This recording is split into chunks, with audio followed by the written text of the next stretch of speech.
मैं डॉक्टर अभिषेक सिंह आप सभी का स्वागत करता हूं अपने इस यूट्यूब चैनल पर। और आज की वीडियो में हम DDU यूनिवर्सिटी दीनदयाल उपाध्याय विश्वविद्यालय का जो BA थर्ड ईयर मनोविज्ञान का पेपर हुआ था उसको आज हम सॉल्व करेंगे।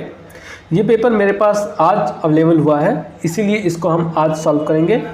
इससे पहले अब तक BA first year DDU university में जो BA फर्स्ट ईयर का पेपर हुआ था उसका कंप्लीट सॉल्व पेपर चैनल पर अवेलेबल है। अगर कोई BA फर्स्ट ईयर का स्टूडेंट है तो वो देखना चाहता है तो वो वहाँ पर जाकर देख सकता है। तो चलिए स्टार्ट करते हैं आज की क्लास। पेपर काफ़ी इजी आया था। अगर आपने जनरल साइकोलॉजी का जो प्लेलिस्ट है उसको देखा होगा एग्ज़ाम से पहले तो आई थिंक आपका पेपर बहुत अच्छा हुआ होगा, क्योंकि मैक्सिमम क्वेश्चन सब उसी प्लेलिस्ट से ही आए हुए हैं। पहला क्वेश्चन है आपका, इनमें से किस मनोवैज्ञानिक ने स्मृति के क्षेत्र में निरर्थक पदों का आविष्कार किया?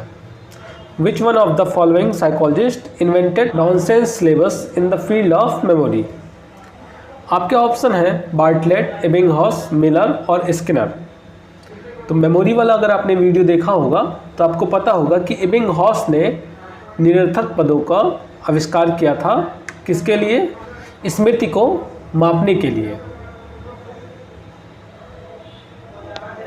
सेकंड क्वेश्चन है, जॉन लॉक ने तर्क दिया कि एक बच्चा इस प्रकार से जन्म लेता है।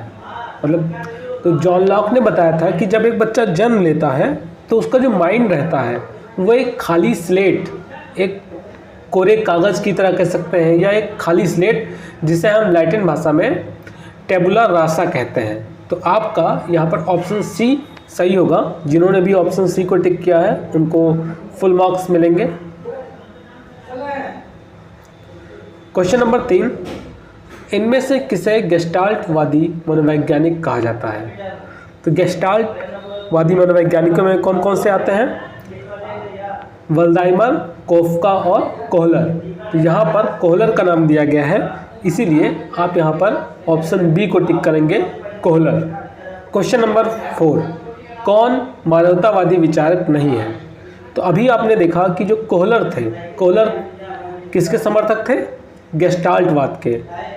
तो जाहिर सी बात है, अगर आपने ध्यान दिया होगा तो ये क्वेश्चन आपका बहुत आसानी से सही हो गया होगा कि इसका आंसर क्वेश्चन नंबर 3 में ही दिया गया है, क्योंकि कोहलर गेस्टाल्टवाद से संबंधित है।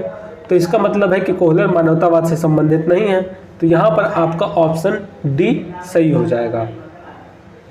क्वेश्चन नंबर 5, निम्नलिखित में से कौन सा चेतना का अवयव नहीं है? विच one of the following is not the conscious element? तो चेतना के अवयव में उसमें 3 चीज़ें आती हैं, संवेदना, भाव और बिंब, या जिसे हम सेंसेशन, फीलिंग और इमेज कहते हैं। कहीं कहीं पर फीलिंग की जगह पर अफेक्शन लिखा रहता है, तो उसको आप शॉर्ट फॉर्म में उसे IAS कहा जाता है। IAS, image, affection, sensation. ये एलिमेंट हैं किसके? कॉन्शियस के, चेतना के। तो आपका यहाँ पर कौन सा सही होगा? ऑप्शन 4, ऑप्शन डी, पर्यावरण इसका एलिमेंट नहीं है। तो आप ऑप्शन डी को टिक करेंगे। क्वेश्चन नंबर 6 बहुत ही आसान है। रूसी मनोवैज्ञानिक जिन्होंने क्लासिकल अनुबंधन का अनावरण किया, मतलब क्लासिकल अनुबंधन किसने दिया? तो हमें पता है कि IP पेवलॉव ने क्लासिकल कंडीशनिंग की थ्योरी दी थी। और IP पेवलॉव का जो वर्क था क्लासिकल कंडीशनिंग का, वो लार्स राव के ऊपर उन्होंने किया था। जबकि लार्स राव उनके एक स्टूडेंट, उनका एक PhD स्टूडेंट था, तो उसकी थीसिस का ये टॉपिक था। और IP पेवलॉव को फिजियोलॉजी के क्षेत्र में, शरीर विज्ञान के क्षेत्र में नोबेल प्राइज़ भी मिल चुका है। तो आप ऑप्शन ए को यहाँ पर टिक करेंगे। ये सभी क्वेश्चंस के आंसर अगर आपने वीडियो देखा होगा जनरल साइकोलॉजी का तो आई थिंक आपके सभी क्वेश्चन सही रहे होंगे। क्वेश्चन नंबर 7, व्यक्तित्व के सतही और स्रोतशील गुण, मतलब सरफेस और सोर्स स्टेट किसने दिया था? तो कैटल ने कैटललेस सरफेस और शो स्टेट दिया था, तो आप ऑप्शन ए को टिक कर देंगे यहाँ पर। क्वेश्चन नंबर 8, फ्राइड के अनुसार इदम मतलब ईड का जो ड्राइविंग फोर्स है, प्रेरक शक्ति है, वो क्या है? तो ईड का सिद्धांत क्या है? खाओ पियो मौज करो, यानी वो प्लेजर प्रिंसिपल पर काम करता है, सुखवाद का सिद्धांत पर कार्य करता है। ऑप्शन ए यहाँ पर सही होगा। क्वेश्चन नंबर 9, निम्नलिखित में से कौन सा एमसी क्रे और कोस्का के 5 फैक्टर मॉडल में नहीं आता है? तो एमसी क्रे और कोस्का ने जो मॉडल दिया था उसे आप शॉर्ट फॉर्म में ओशियन से समझ सकते हैं। ओशियन, ओ से ओपननेस, सी से क्या है? कॉन्शियसनेस, उसके बाद ई से एक्स्ट्रावर्जन, फिर ए से एग्रीएबलनेस और एन से न्यूरोटिज्म। तो यहाँ पर आपका देखा जाए तो एक्स्ट्रावर्जन, एग्रीएबलनेस और न्यूरोटिज्म ये सभी एमसी क्रे के बिग 5 फैक्टर मॉडल से रिलेटेड है, लेकिन जो आपका कॉग्निटिव है ये इस मॉडल से रिलेटेड नहीं है। तो आपका यहाँ पर ऑप्शन डी सही होगा। क्वेश्चन नंबर 10, यह विचार कि मन और शरीर अलग अलग है क्या कहलाता है? तो ये आपका डुअलिज्म कहलाएगा, द्वैतवाद कहलाएगा। द्वैतवाद मतलब दो, तो इसलिए आपका ऑप्शन बी यहाँ पर सही होगा। क्वेश्चन नंबर 11, फेनोटाइप क्या है? तो फेनोटाइप क्या होता है? फेनोटाइप में प्रत्यक्षीकृत शील गुण और इसके साथ साथ पर्यावरणीय प्रभाव के अधीन एक शील गुण, ये दोनों चीज़ें फेनोटाइप में आती हैं। तो इसीलिए आपका यहाँ पर ऑप्शन डी यानी बी और सी दोनों सही होंगे। तो आप ऑप्शन डी को टिक करेंगे। Which one of the following is correct regarding introspection? अंतर्दर्शन या जिसे हम अंतर्निरीक्षण भी कहते हैं, इसको किसने दिया था? वुंट और उनके शिष्य टिचनर ने दिया था। मेन में इसका काम टिचनर का ही था, लेकिन वुंट जो कि टिचनर के गुरु थे, तो दोनों का नाम कभी कभी साथ में ही लिया जाता है, अदरवाइज कहीं कहीं पर सिर्फ टिचनर का भी नाम दिया जाता है। तो इसमें पूछा गया है कि कौन अंतर्दर्शन से संबंधित है? तो अंतर्दर्शन, अंतर्दर्शन नाम से ही स्पष्ट है कि अपने अंदर का दर्शन, यानी अपने विचार एवं संवेगों का परीक्षण करने के लिए भीतर देखना। भीतर कहाँ?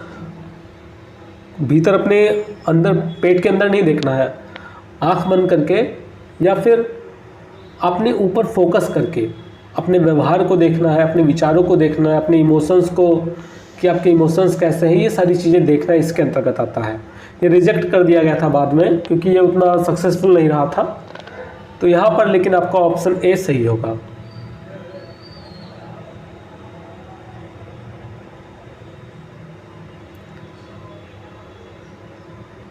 क्वेश्चन नंबर 13, पियाजे द्वारा बताई गई वह अवस्था जब बालक तार्किक रूप से वस्तुओं व घटनाओं के विषय में चिंतन प्रारंभ कर देता है। तो तार्किक रूप से जब चिंतन प्रारंभ कर देता है तो हम उसे कंक्रीट ऑपरेशनल स्टेज में रखते हैं। तो यहाँ पर आपका ऑप्शन डी सही होगा। क्वेश्चन नंबर 14, निम्नलिखित में से कौन एक असत्य है? तो यहाँ पर आपका पहला ही कथन असत्य है, क्योंकि जो विलियम जेम्स थे, विलियम जेम्स एक बहुत बड़े प्रकार्यवादी थे, फंक्शनलिज्म के लीडर के रूप में इन्हें जाना जाता था। तो इसलिए आपका यहाँ पर ऑप्शन ए सही होगा।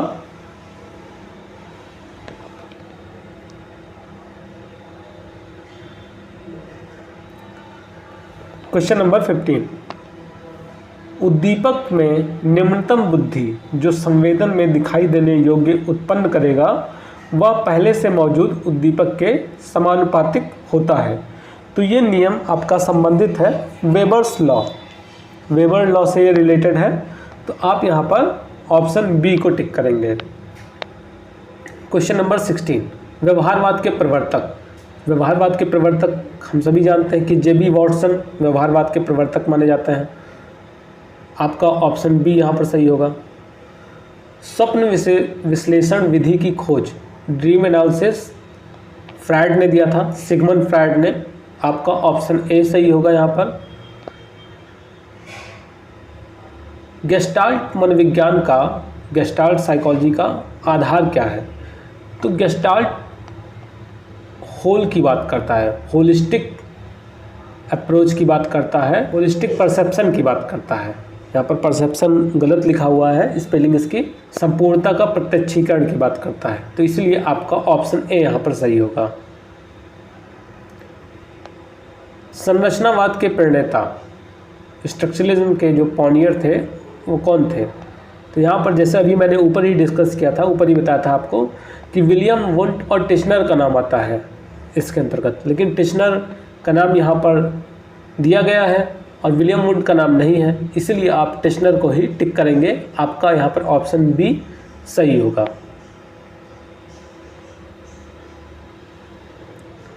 क्वेश्चन नंबर 20, क्रियात्मक विकास का अर्थ है। तो क्रियात्मक विकास में मोटर डेवलपमेंट में मांसपेशीय नियंत्रण, मांसपेशीय उचित नियोजन और मांसपेशियों का एकीकरण, ये सभी चीज़ें आती हैं। तो आप ऑप्शन डी को यहाँ पर सही टिक करेंगे।